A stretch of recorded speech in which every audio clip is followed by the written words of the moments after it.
नमस्कार, स्वागत है आपका दिल्ली न्यूज़ एक्सप्रेस में। मैं हूं आपके साथ जितेश अनेजा। इस वक्त हमारे साथ खास बातचीत करने के लिए मौजूद हैं नीलेश कुमार, जो कि एक ऑथर हैं और अपनी 16 बुक्स लिख चुकी हैं। ये जो बुक लिखते हैं वो माइथोलॉजी पर है और उसी की बदौलत इनकी बुक को काफ़ी लोगों ने पसंद किया है। नेशनली नहीं, इंटरनेशनल लेवल पर भी लोग इनकी बुक को पसंद करते हैं और उसी की बदौलत इनको कई बार अवार्ड देकर नवाजा गया है। आइए खास बातचीत करते हैं इनसे, क्या कुछ कहते हैं अपनी पूरी जर्नी को लेके, अपनी सफलता को लेके। सीधी बात करते हैं और जानते हैं कि ये यहाँ तक कैसे पहुँचे। नीलेश जी, बहुत बहुत स्वागत है आपका दिल्ली न्यूज़ एक्सप्रेस में। नमस्कार जितेश जी। नीलेश जी, जैसा कि हमें पता चला कि 16 बुक्स आप लिख चुके हैं, तो वो जर्नी आपकी कैसे स्टार्ट हुई और अब आपका आगे का क्या प्लान है? जी, ये जर्नी स्टार्ट हुई थी 2020 में, जब कोरोना काल आया था। तो कहते हैं ना, जब आप पे मुसीबत आती है तो भगवान याद आते हैं।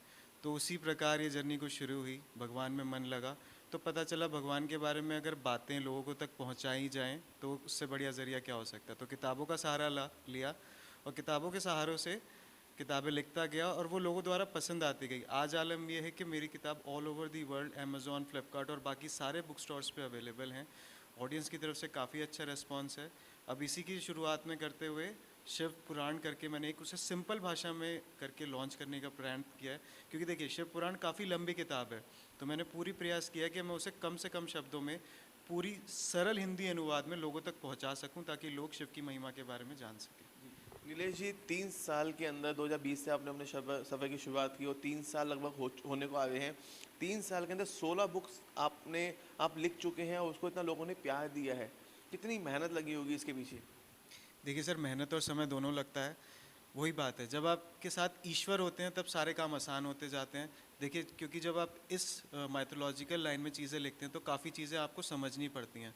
तो मैं शुक्रगुजार हूँ जिन पंडितों ने, जिन मंदिरों में जाकर, जिन महाराज जी ने मेरा पूरा सहायता की, पूरा मुझे समझाया, जो जो चीज़ें मुझे नहीं समझ में आ रही थी। क्योंकि पुराणों के अंदर कुछ ऐसे ऐसे शब्द हैं जो आप शायद नहीं समझ सकते, संस्कृत के कुछ ऐसे ऐसे श्लोक हैं जो नहीं समझ सकते। तो मैं उनके पास गया, राजस्थान के कई मंदिरों में गया, उनसे चीज़ों को समझा।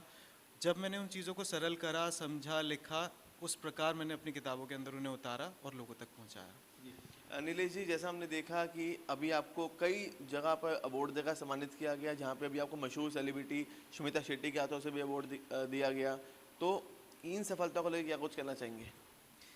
जी देखिए, जब आप काम करते हैं तो फिर अच्छा लगता है। अगर मैं बात करूं सफलता की, तो पिछले साल मैंने रेडियो सिटी के साथ रामायण रहस्य करके शो किया था, जिसमें मैंने रामायण से रिलेटेड ऐसे बातें उजागर की थी जो सिर्फ पुराणों में लिखी हैं और लोगों तक नहीं पहुंची थी। उसी के चलते वो लोगों तक पहुंची, आगे बढ़ी। तो इस बार मुझे जो अवार्ड फंक्शंस हुए वहाँ पर नॉमिनेट किया गया, और जिन जिन अवार्ड फंक्शंस में नॉमिनेट किया गया वहाँ पर जो सेलिब्रिटीज़ आए, लगते हैं शमिता शेट्टी जी आई, अनुप्रिया गोयनका जी आई, अभी रिसेंट इवेंट में नुसरत भरूचा जी भी आई थी। तो उन्होंने जो अवार्ड देकर सम्मानित किया, मुझे उससे बहुत प्रसन्नता मिलती है और आगे बढ़ने के लिए एक मोटिवेशन मिलता है कि हाँ, मैं जो काम कर रहा हूँ वो सही कर रहा हूँ और उसे निरंतर प्रयास करके आगे बढ़ाता रहूँ। नीलेश जी, मैं आपकी दोबारा से चर्चा करूँगा आपकी बुक्स को लेके। जो भी आपने 16 किताबें भी लिखी हैं, अगर कोई भी दर्शक उसको लेना चाहे तो वो कैसे उसको हासिल कर सकता है? वो जो 16 किताबें हैं वो किन किन उद्देश्यों पे बनी हैं और आपने लिखी है? देखिए, मेरी जो सारी किताबें हैं वो आपको ऑनलाइन सारे बुक स्टोर्स पे मिल जाएंगी। आप चाहे अमेज़ॉन, फ्लिपकार्ट, कहीं पर भी सर्च करें, ऑल ओवर दी वर्ल्ड। अगर आपके कोई यूएस, यूके में कहीं रहते हैं तो वहाँ के भी अमेज़ॉन प्लेटफॉर्म पे और जितने भी इंटरनेशनल बुक स्टोर्स हैं वहाँ पर आपको बुक्स मिल जाएंगी। और ये किताबें उन बातों के बारे में, जैसे एक किताब मैंने लिखी थी कबीर के दोहे और रामायण।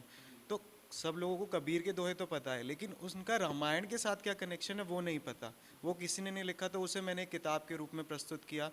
एक किताब है भारतीय परंपरा और वैज्ञानिक कारण। हम लोग भारतीय परंपराओं के बारे में जानते हैं लेकिन मानते नहीं हैं, तो उन्हें वैज्ञानिक तर्क के साथ प्रस्तुत किया गया, ताकि आप समझें कि कोई भी भारतीय परंपरा क्यों बनी, उसका मुख्य कारण क्या था, उसे क्यों करना चाहिए, क्यों नहीं करना चाहिए।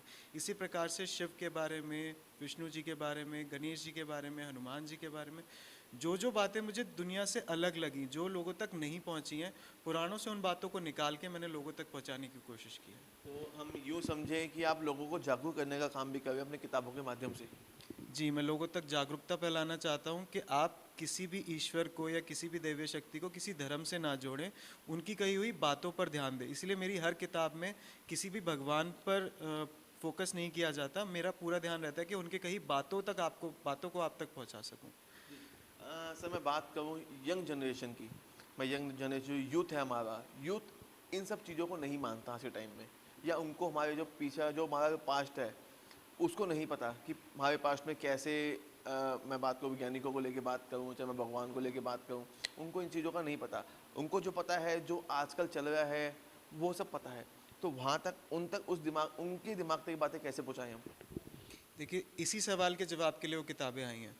लोग जब भी किसी बारे में बात करते हैं वो लोग को धर्म से जोड़ देते हैं कि वो चीज़ शिव जी, हनुमान जी, कृष्ण जी इस तरीके से जोड़ देते हैं, तो क्या होता है कि वो धर्म में बढ़ जाती हैं चीज़ें। मैंने जैसे आपको पहले बताया, मेरी किताबों के अंदर आपको सिर्फ उनके द्वारा कही गई बातें मिलेंगी कि सही बात क्या है और गलत बात क्या है। उसमें कहीं पर भी ये नहीं मिलेगा कि शिव जी ने ऐसा कहा, कृष्ण जी ने ऐसा कहा या हनुमान जी ने ऐसा किया। उनके प्रसंगों को लिया जाएगा कि उस सिचुएशन में ये चीज़ हुई थी, अब ये सही है या गलत वो मैं निर्णय युवावस्था पे छोड़ देता हूँ कि वो उस चीज़ को कैसे लेती हैं। लेकिन हाँ, उन तक ये बातें पहुँचाना ज़रूरी हैं ताकि उनका ज्ञान वर्धन हो। क्योंकि मैंने जो चीज़ ऑब्जर्व करी है वो यही है कि हम लोग अभी तक यही नहीं समझ पाए हैं कि सही क्या होता है और गलत क्या होता है। लोग अपने एनवायरनमेंट के हिसाब से अपने आप को ढाल लेते हैं, लेकिन हमारे पुराण ग्रंथ या कोई भी, आप चाहे बाइबल उठाएं, चाहे आप कुरान उठाएं, सबके अंदर सही और गलत का मतलब ही समझाया गया है। अगर मैं आपके अनुसार बात करूँ भगवान की परिभाषा क्या है, तो आप क्या कहना चाहेंगे, क्या दर्शकों को मैसेज देना चाहेंगे इसके माध्यम से? देखिए, मेरे लिए भगवान की परिभाषा है एक उम्मीद। हर इंसान के साथ अच्छा और बुरा वक्त आता है, तब उसे एक ही चीज़ ज़िंदा रखती है और एक ही चीज़ आगे बढ़ाती है, वो है उम्मीद। एक बिजनेसमैन के लिए उसकी उम्मीद होती है कि वो बिज़नेस फैलेगा, वो सिर्फ एक उम्मीद के तौर पे उस बिज़नेस को शुरुआत करता है। इसी तरह बचपन से लेके आपके मरने तक अगर कोई चीज़ आपका साथ देती है तो वो भगवान। आप कितनी ही मुसीबत में क्यों ना हो, आपके पास कुछ हो चाहे ना हो, लेकिन एक शक्ति, चाहे उस भगवान को माने ना माने, लेकिन इतना मान सकते हैं कि कोई कुछ तो है, कोई ताकत है, कोई शक्ति है जो आपको हमेशा हिम्मत देती है, आगे बढ़ने के लिए प्रोत्साहित करती है। तो मेरे लिए भगवान वही हैं जो आपको उम्मीद प्रदान करते हैं, जिनके थ्रू आप आगे बढ़ते हैं, जीवन में अपनी हर मुसीबत से लड़ते हैं और अपने जीवन को सफल बनाते हैं।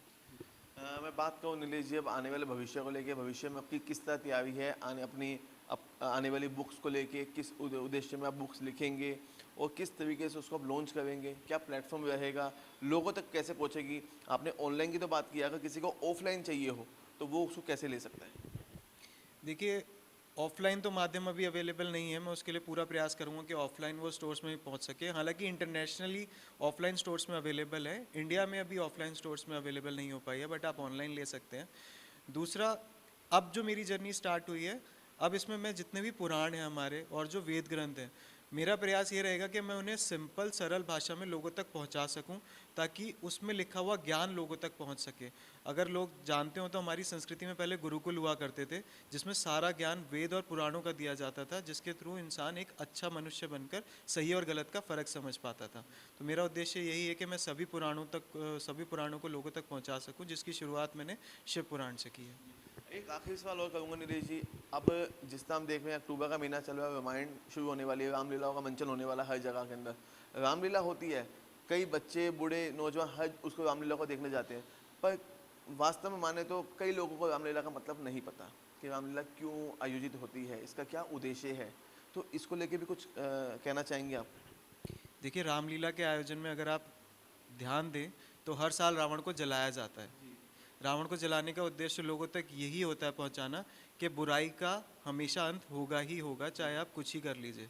इसीलिए हर साल रावण को जलाया जाता है और उसके बाद दिवाली भी मनाई जाती है, ताकि वो समझ सकें कि जिन्होंने रावण का वध किया था वो कौन थे, उनके बारे में जान सकें कि मनुष्य रूप लेकर विष्णु जी ने क्यों अवतार लिया और किस प्रकार लोगों का उद्धार किया। नीलेश जी, आपको क्या लगता है कि आम इंसान एक रावण को जलाता है, क्योंकि रावण तो अपने आप में एक बहुत बड़े भगवान थे? कि ये एक सही है कि एक आम इंसान हर साल रावण को जलाता है? क्या हर साल रावण को जलाना आसान बात है? क्योंकि जो राम जी थे वो एक भगवान थे, उनके पास शक्ति थी उस चीज़ को करने की, पर हम इंसान हैं, हम हर तरह के काम करते हैं, तो क्या कितना ठीक है ये? देखिए, मैं इसमें समझाना चाहूँगा कि रावण एक महापंडित थे, ठीक है, वो भी शिव जी के भक्त थे। या मैं आपको समझाता हूँ एक नॉर्मल तरीके से, आप राम और रावण को एक राजा के रूप में ले लीजिए। दोनों ही शिव जी के परम भक्त थे, दोनों के पास समान सेनाएं थी, समान ताकत थी और समान ब्रह्म और विष्णु द्वारा प्राप्त यश अस्त्र थे। लेकिन राम जी मर्यादा के रास्ते पे चले थे और रावण अहंकार के। तो ये रामलीला या रावण दशहरा इसलिए मनाया जाता है ताकि हम लोगों को समझा सकें कि यदि आपके पास सब कुछ होके भी, चाहे आप शिव के भक्त या सबसे बड़ी ताकत के भक्त क्यों ना हो, अगर आप गलत रास्ता चुनेंगे, अगर आप अहंकार का रास्ता चुनेंगे तो आपका अंत बुरा ही होगा। और यदि आप मर्यादा के रास्ते पे चलेंगे तो जैसे श्री राम के रास्ते में कठिनाई आई थी, तो उसी प्रकार आपके रास्ते में कठिनाई आएंगी, लेकिन हाँ, आप सफलता हासिल करेंगे, चाहे अहंकारी रावण के पास कितनी ही ताकत, कितनी ही बड़ी सेना क्यों नहीं थी। तो ये थे हमारे साथ खास बातचीत करने के लिए नीलेश जी, जो अपनी 16 बुक लिख चुके हैं और 17वीं बुक बनाने में लगे हुए हैं। बहुत जल्दी इसको वो लॉन्च भी कर देंगे। साथ ही साथ इन्होंने एक मैसेज दिया है, सभी को जागरूक कर रहे हैं अपनी बुक के माध्यम से कि भगवान क्या है। आप भगवान को मानते हो, पर उनके पीछे की कहानी क्या है, वो किस तरीके से पूरे भगवान बने, किस तरीके से उन्होंने कार्य किया, उनको किस तरीके से मानना चाहिए, उनको पूजना चाहिए, वो सब अपनी बुक के माध्यम से बताते हैं। कैमरा पर्सन भगत के साथ मैं जितेश अनुजा, दिल्ली न्यूज़ एक्सप्रेस।